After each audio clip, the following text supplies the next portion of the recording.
TitleMatchNetwork.com. Memories of your first Wrestlemania? You teamed with Too Cold Scorpio.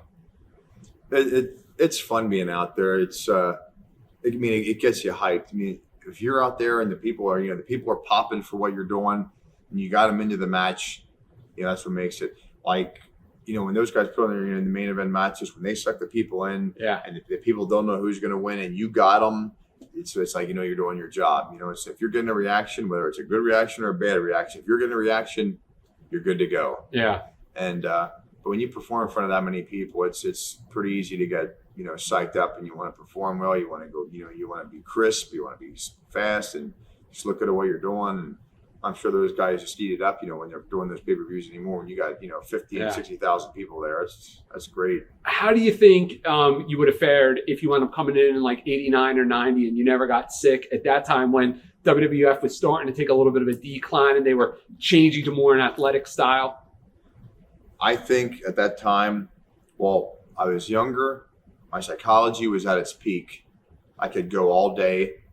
And I thought at that point in time, if I got in there, even though business was going on a slight decline, it doesn't matter. You ride it out. Your popularity's here. So when it does start turning around, because wrestling's always going in cycles, up and down, up and down. It's always been like that. I thought, if you keep your popularity up, people know you. When it starts taking off, now you're going to be in one of the top dog spots, and you make a whole lot more money than being out of it all those years, even though it was on the downside for a little while, and then coming in when it takes off because they already got all the top dogs here. Yeah. That was just my logic. I don't know if it's right or not, but that was my personal belief. You went down to HWA for a little while towards the end of your WWF career. That was after the thing with Brian and I dried up. Yeah. Was it, did you like it down there, or was it kind of hard to go from the big show to... Didn't like it there. Yeah. Well, I didn't like it there for a few reasons. It's hard going from the big show back to the little show, especially for a reason like that where your partner messed up. But then just, being away from home to go there to work for 10 to 14 days at a time, and they want you to stay longer so you can work with some of the younger guys. I don't mind doing that and helping them along, but just to be away from home to work in front of 300 people. Yeah. And stuff like that to try to keep your skills a little sharp. I'm like, I have a ring at home. I don't need to be down there. If you tell me I'm going on the road, I'll get in the ring 2 or 3 hours a day. If you don't believe me, I'll videotape it and send it to you. If I tell you I'm going to do it, I'll do it. I just, as tired as I said, look, I got a life. I got a, girlfriend at home. I got my house in Florida. I don't want to live here in this area. Yeah. All I do is go in the gym in the morning and practice wrestle and then go wrestle at night for a few hundred people. It wasn't fun. It can't be fun for any of the guys. If you're new and you're young, you have to start out somewhere. You have to perform in front of small crowds and get used to it. But to tell me I have to stay there, like even Benoit told him the same thing. He's going home. Some of the other guys that were, veterans told him they're going home. It's like I said, I can go home and get in my ring for a week if you tell me I'm going back on the road soon. I don't need to go through this to polish up. I've had 2,500, 3,000 matches at this point. I'm going home. What were your thoughts on Les Thatcher down at HWA? This is a nice guy. Yeah. Yeah. Was there anybody down there that you remember working with, like the younger guys that you thought would make it, that didn't make it, or vice versa? Somebody you thought just didn't have it and wound up becoming real successful? Well, I think, I'm trying to remember who all was down there. I think Batista was down there at that point. Okay. Before he came back into Titan. I don't know how, he wasn't down there real long like some of the guys, but nevertheless, I don't care who you are. You need to perform in front of some small crowds until you work your way up. Yeah. But he was down there. I always thought he had a chance. He moved. I knew he had to work on some of the moves and psychology a bit, but he definitely has the look. He has the height, the size. He's got decent charisma. So, you knew he had a pretty good shot. I can't remember who some of the other guys were because I was, 6 years ago back there and I wasn't down there long. Yeah. And some of the other guys were sent down there too. If they don't have an angle for you, they just want you to work with the young guys and keep yourself polished, so to speak. Haku was down there. Oh, that's right. One in Demolition was down there.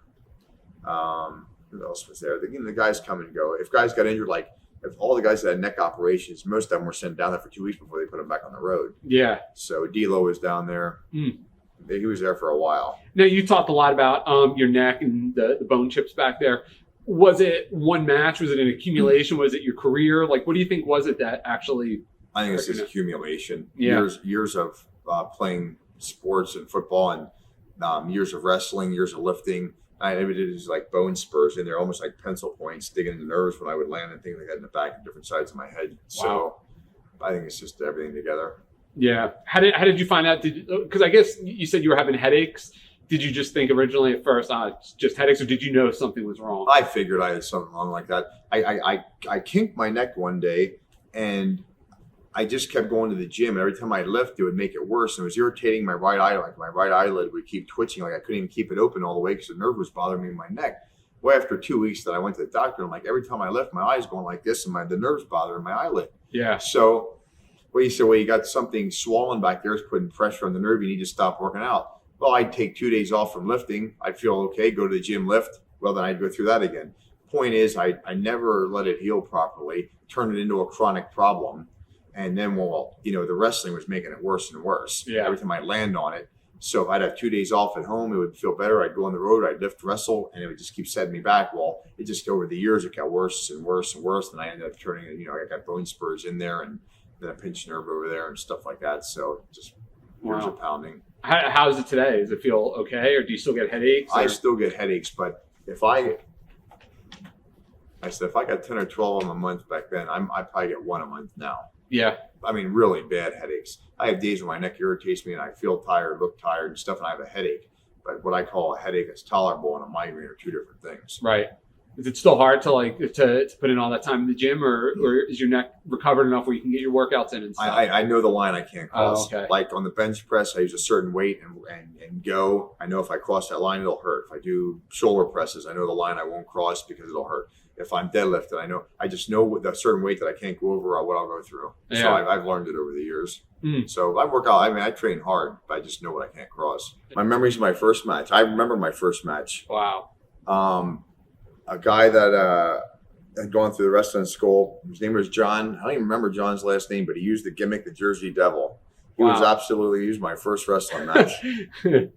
And we went like 15, 20 minutes. It was all right. Yeah. What's funny is somewhere at home in one of the boxes in the attic, I have a match with Ted Arcidi. It was like my 5th match out of wrestling school and his like 7th. Wow. You should take a look at that barn burner. But we went like 15 minutes. I don't know how Ted kept his wind up like that. I had pretty good wind. Yeah. I thought he'd gas out. We were running ragged out there, but it was funny. But I'd like to dig that one out because I'm sure a lot of the boys would like to see that classic. Tony was all right. He was a good guy. He was business. He put a lot of us through the wrestling school, but then he put on his own shows. So it's not like he made a bundle coming up through the ranks with him. He wasn't paying anybody a bunch of money. And we actually, back then, had some decent crowds. I mean, I remember, for small independent shows, I remember one show in '86 we did. I wrestled Tony Atlas. And then there were some other guys. And we had like over 3,000 people at that show. Wow. Now, back then, for a little independent, that was kicking. Yeah. So he made some good money. And he gave me some decent paydays for some of those because a lot of times after I was in there for about 5 or 6 months, I'd run the wrestling school a lot for him, teaching the guys bump and moves and all that stuff. Yeah. One thing I wish we'd have focused on a little more was the psychology aspect. We all knew the moves and could all do the moves, but, learning how to work the match properly is a little more involved. Yeah. And they didn't really focus much on that. It was like they put 2 guys in there and have them wrestle and go, okay, just watch and learn. Well, if you can explain how to run things, it just clicks a little bit better in your mind than just sitting there watching 2 guys that aren't that good at it themselves. Yeah, doing it. Do you remember any veterans early on in your career kind of taking you aside after a match or maybe before a match and, helping you out psychology-wise? Yep. Tony Gurria and Johnny Rods. Okay. Johnny Rods did a lot of those independents with us, and so was Tony Gurria.